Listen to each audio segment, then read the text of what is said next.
rajul mukmin. Satu pendapat yang lain menyebutkan as-salatu mi'raju ummati. Salat itu adalah mi'rajnya orang-orang mukmin. Kita kalau pengen salat, Allahu Akbar sampai assalamualaikum, itu kira-kira ruh kita naik enggak ke Allah? Roman-romannya mah kagak potongan kita ya. Sholat maghrib tadi berapa menit? Ada 3 menit apa 5 menit? Yang ingat sama Allah dalam menit-menit itu ada berapa detik? Jangan menit, detik, ada berapa detik? Sebab ada keterangan yuktabu thawabus sholati, dicatat pahala sholat itu bisa babi huduril qalbi, disebabkan karena hati yang hadir kepada Allah Subhanahu wa taala. Maka kalau hatinya enggak hadir kepada Allah, itu tidak tercatat sebagai sebuah pahala. Allahu Akbar, dari awal sampai akhir ingat Allah aja, maka seluruh dari salat kita diterima dan pahalanya dicatat sama Allah. Tapi kalau Allahu Akbar mikirin proyek, Allahu Akbar, Assalamualaikum, Assalamualaikum, romannya ada yang lagi utang ini, waduh, udah ribet, udah urusan begitu.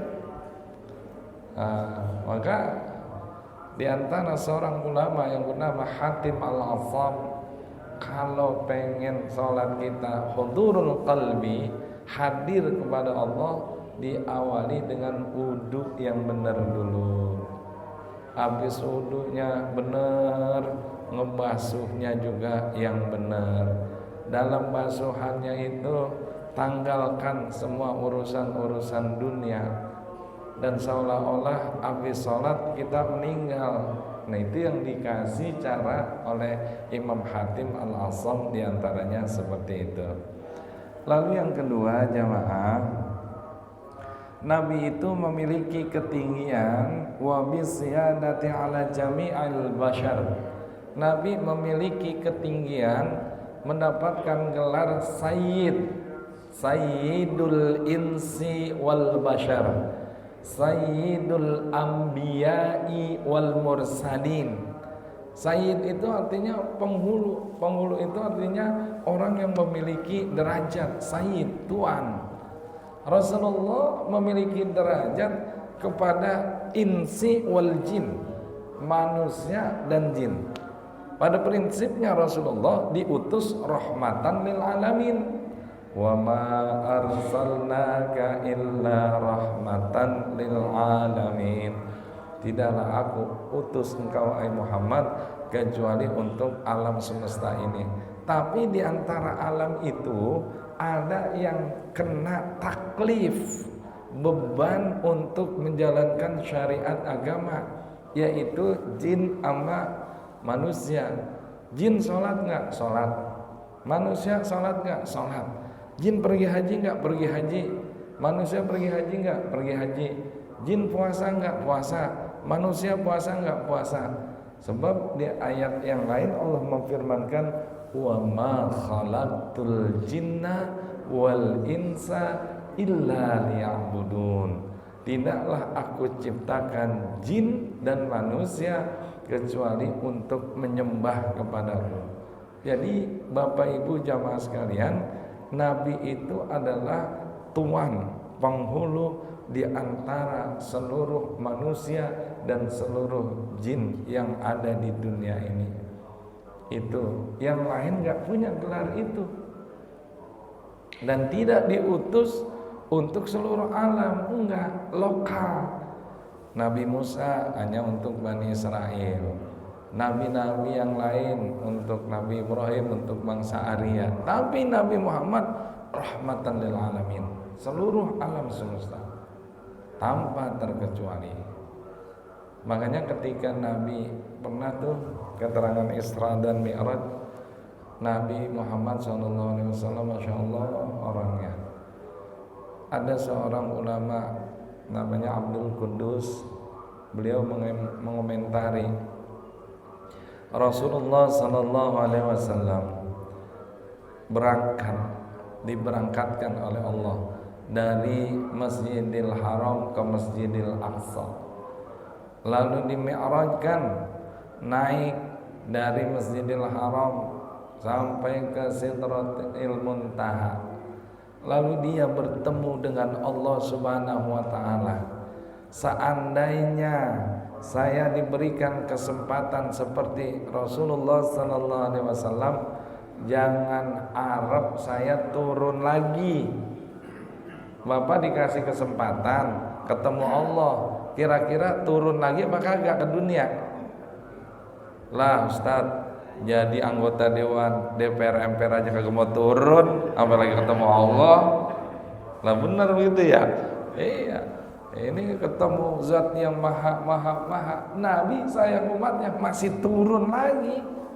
Coba kalau kita udah kepada titik di antara titik yang paling tinggi, ketemu Tuhan kita, ketemu Rob kita, pakai turun lagi. Bang saya dikomentarin, bego amat lu pakai turun lagi, kan bisa begitu kira-kira. Tapi Rasulullah enggak, jangan. Makanya dia menjadi sayyidul insi wal jan, sayyidul mursalin, sayyidul anbiya'i wal mursalin. Lalu yang berikutnya, Rasulullah sallallahu alaihi wasallam diberikan utiya minal mu'jizati ma lam yu'tahu nabiyyun qablahu. Nabi diberikan keistimewaan berupa mukjizat yang mukjizat ini enggak pernah diberikan kepada nabi-nabi yang lain. Mukjizat terbesar itu adalah Al-Qur'anul Karim. Mukjizat Rasulullah yang terbesar adalah Al-Quran yang kita baca. Padahal mukjizat Nabi banyak. Ada yang air keluar dari jari jemarinya. Makanya ada yang berkomentar di kalangan beberapa ulama, air yang paling afdal air yang keluar dari jari jemari Nabi apa air Zam-Zam? Itu ulama ikhtilaf. Ada yang bilang air yang paling afdal adalah air yang keluar dari jari jemari Nabi. Ada yang mengatakan air Zam-Zam itu masih lebih afdal daripada. Kalau sekarang air lagi susah ya, yang penting air bening aja udah. Nah jadi seperti itu jamaah sekalian. Apalagi mukjizat Nabi bisa membelah bulan. Waktu saya ngaji pakai Syekhuddin Amsir, dia cerita ini termasuk diantara ujian mukjizat yang Allah berikan kepada Rasulullah. Nabi sendiri agak gimana gitu, takut kagak nyanggup. Tapi yang namanya mukjizat itu adalah amrun khariqun lil adah. Apa itu amrun khariqun lil adah? Sebuah perkara yang di luar nalar manusia, di luar nalar kebiasaan manusia. Besi keras enggak Pak, Bu? Tapi besi yang dipegang sama Nabi Daud itu jadi lembek. Orang Indonesia juga bisa singkong keras, kasih ragi jadi tape lembek. Iya. Api panas, tapi apinya Nabi Ibrahim enggak panas. Ya narukuni bardan wa salaman ala Ibrahim. Wahai api, dinginlah, selamatkanlah kepada jasad Nabi Ibrahim alaihissalam. Kita pengen kayak Nabi Ibrahim, lilin kita bakar, ya narukuni bardan wa salaman ala Ibrahim. Tetap aja geseng kalau kita mah bukan Nabi, nggak bisa kita. Nah, ketika Nabi Muhammad SAW disuruh membelah bulan, kalau emang engkau sebagai Nabi dan Rasul, pasti engkau sanggup membelah bulan. Kata Nabi, ya Allah, gimana ini? Saya belah, bagaimana caranya? Enggak dibelah, kaumku minta. Kalau dia enggak ngelihat, tentang mukjizat ini, ntar dia nambah kafir ya Allah. Kata Allah, udah giniin, lah bener terbelah Pak. Sehingga waktu saya ngaji pakai Saifuddin Amsyir itu, beliau bilang di saat beberapa daerah yang melihat dalam kondisi malam benar-benar bulan terbelah, itu orang-orang dulu membuat prasasti, menulis bahwa pernah kejadian di tahun sekian bulan pernah terbelah. Nah, makanya itu luar biasa. Bahkan satu riwayat juga, di antara mukjizat Nabi, Rasul bisa menyambung tangan yang udah putus, udah kepotong terbelah, misah dari lengannya, diobatin sama Nabi, nyambung. Cuman membaca Bismillahirrahmanirrahim sama diludahin, yang tadinya putus nyambung lagi. Makanya orang kalau lagi luka nggak punya betadin, pakai ludah aja, coh. Sunnah itu. Tapi jangan ludah orang, ntar nambah borokan. Apalagi ludah Bunyamin dulu zaman kalau Bunyamin bikin obat jadi tukang obat, bukan nambah bahaya, nambah borok. Nah, selanjutnya jemaah, kata Imam Qadi Iyad, di antara keutamaan Rasulullah SAW, dia punya mukjizat, yang mukjizat itu sepanjang zaman masih dirasakan oleh umat manusia, yaitu Al-Quranul Karim, yang menjadi mukjizat Rasul dari sekian mukjizat yang ada. Mukjizat terbesar itu Al-Quranul Karim. Dan Al-Quranul Karim karena mukjizat terbesar, Rasulullah sampai gini hari masih kita bisa lihat dan kita baca. Bahkan dijaga sama Allah. Inna nahnu nazzalna dzikra wa inna lahu lahafizun. Sesungguhnya kamilah yang menurunkan Al-Quran, dan juga sesungguhnya nanti kami yang akan jaga. Makanya nanti di akhir zaman ada yang namanya Al-Quran tulisannya diangkat sama Allah. Kan di antara tanda-tanda hari kiamat ada dua. Ada tanda-tanda hari kiamat yang jauh, udah ada tandanya, tapi kiamat masih jauh. Yang kedua, ada tanda-tanda hari kiamat. Hari kiamatnya kalau tanda itu udah kelihatan, maka kiamat akan tiba. Di antaranya kalau matahari udah terbit dari barat. Makanya rajin-rajin lihat matahari. Alhamdulillah masih dari timur, kiamat masih jauh. Warung-warung itu udah miring-miring ini. Nah, waspadalah. Itu kalau udah terbit dari barat matahari, bahkan pintu taubat udah ketutup udah. Gitu.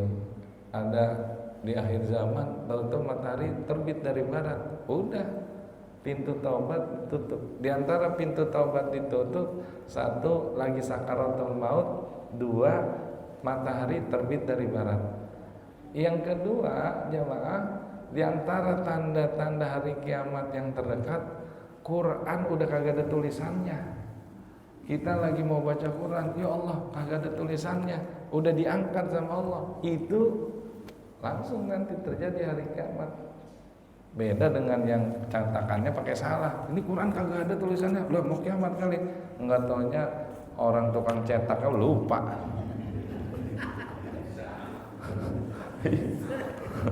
Iya, kalau itu namanya kelupaan, bukannya mau tanda hari kiamat. Jamaah sekalian, jadi di antara kata Imam Qadiyat bahwa Rasulullah itu memiliki ketinggian, mukjizatnya sampai gini hari masih ada. Nabi Musa dengan tongkatnya membelah lautan, sampai gini hari udah kagak bisa tutup belah. Tapi Rasulullah sampai gini hari mukjizatnya masih ada, yaitu Al-Quranul Karim. Mudah-mudahan Bapak Ibu termasuk orang yang rajin membaca Al-Quran, sehingga nanti itu akan menjadi syafi'an wa mu'nisan fil qabri. Orang yang sering baca Quran nanti kuburannya bercahaya. Orang yang sering membaca Al-Quran nanti dia akan menjadi syafaat bagi apa yang dibacanya. Minimal ada yang dibaca di dalam Al-Quran. Saat kalau niatnya baca Qurannya lagi sholat kagak apa-apa dah, orang namanya sibuk kali. Nah selanjutnya jamaah, yang kedua kata Imam Qadiyat, umat Nabi Muhammad itu azka wa athhar. Azka itu artinya cerdas-cerdas, dan juga aksar itu banyak. Makanya Nabi di akhirat Nabi senang kalau umatnya banyak. Maka ada sabda Nabi, tazawwadul wadudal wadud fa inni ubahi bikumul umam yaumal qiyamah.